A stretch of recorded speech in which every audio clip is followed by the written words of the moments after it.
सभी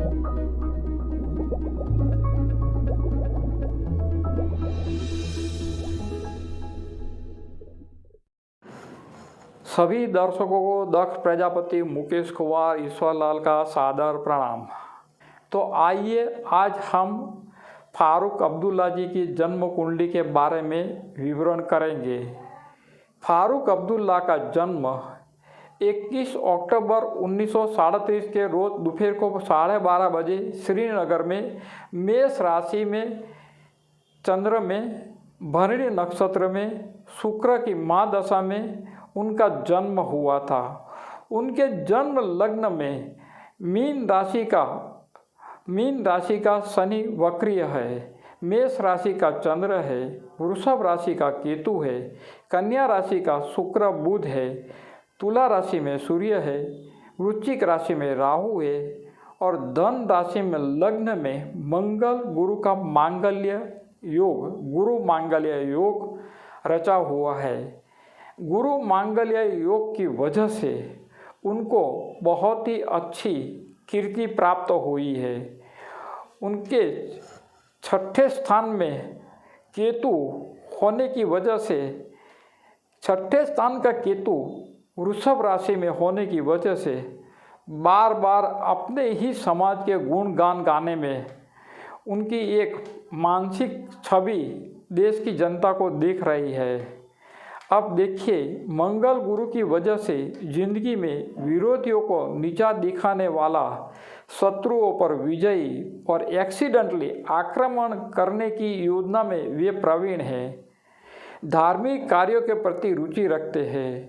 वे मंगल शनि की दृष्टि योग की वजह से और साथ में देव धर्म का कारक गुरु के ऊपर शनि की दृष्टि योग की वजह से कट्टरपंथी धर्मवादी व्यक्तित्व का पुरावा है। उनको मालूम नहीं है कि हिंदुस्तान में से ही कट्टर धर्मपंथियों की स्थापना हुई थी। इस देश के अंदर और पूरे हिंदुस्तान के अंदर हर एक मुस्लिम हिंदू ही है, इस बात का उनको ख्याल करना पड़ेगा। ये एक 500 साल का एक रिकॉर्ड है, यह बात उनको भूलना नहीं चाहिए। और आतंकवादी का कोई धर्म नहीं होता। आए दिन वो कन्या के शुक्र 10वें स्थान में होने की वजह से चर्चा में रहते हैं। 10वें कर्म स्थान में शुक्र के साथ बुध अस्त है और बुध उनकी कुंडली में मास्टर ग्रह है।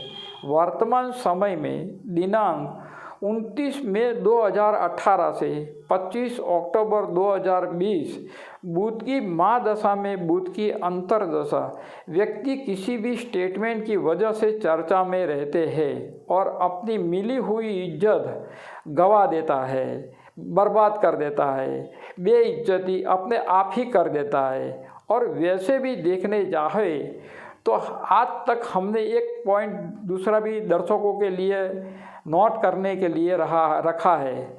जब भी राहु केतु के ऊपर से राहु केतु का गोचर भ्रमण चलता होवे तो एक बात का याद रखना, इंसान को विनाश काल विपरीत बुद्धि, यह 100% सही बात है। और वैसे भी उनकी जन्म कुंडली के अंदर तुला राशि में सूर्य है और मीन राशि में वक्रीय शनि चौथे सुख स्थान में पड़ा हुआ है।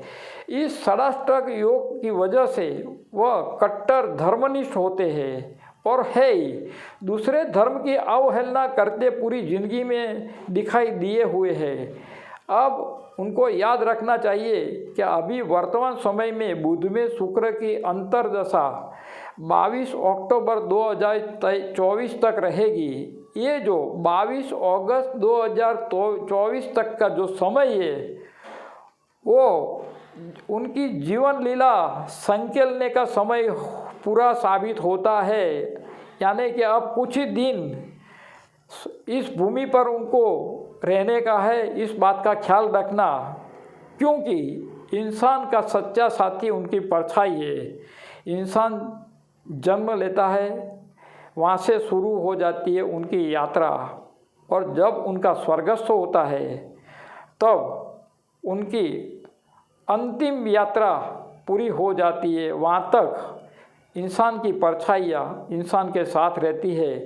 तो हमारी गारंटी है 22 अगस्त 2024 तक उनकी जीवन यात्रा संकेल लेने का समय हो गया है, तो कोई अच्छा स्टेटमेंट और अच्छा कार्य करते हुए जावे, ताकि पूरे विश्व की जनता उन्हें याद रखे। यह हमारी गारंटी है। हमने उनकी आयु की भी गणना इस प्रोग्राम के अंदर दिखा दी। अब हमारा जो भी दर्शक कांटेक्ट करना चाहता है, हमारा कांटेक्ट नंबर है 9638420321। सभी दर्शकों को दक्ष प्रजापति मुकेश कुमार ईश्वरलाल का सादर प्रणाम।